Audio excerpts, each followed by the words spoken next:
They say you should never bring your fans into bed with you. But here we are. What's up, you guys? Welcome to my happy place.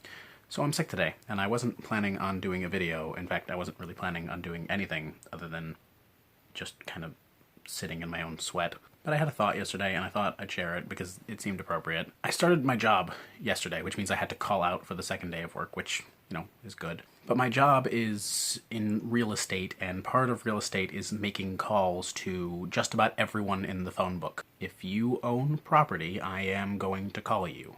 Which gets frustrating. Like, I'm a telemarketer. I am a telemarketer. And it's frustrating for me, and it's also frustrating for other people. But I understand when people are visibly annoyed or upset.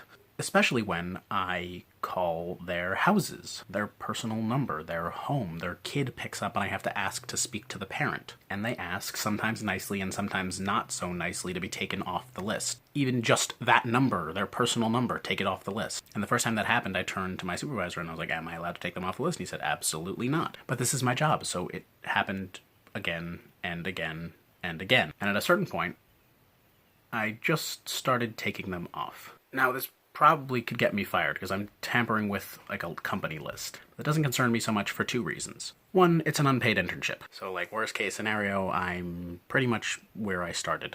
But two, this job is soulless. I kind of like it because there's a little bit of people interaction. I get to talk to people, and sometimes I've actually had pretty decent conversations, but for the most part, you're trying to sell them something and you're mostly just using them.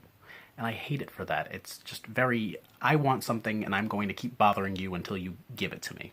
And crossing the personal numbers off the list that rightfully don't want to be there gives me just like a moment where I think I'm doing something nice. I don't mean for this to be like a video where I'm kind of tooting my own horn and, you know, asking for praise or anything like that. I guess the point of me telling you this is that if you see an opportunity to do something for somebody else, even if it's a small thing,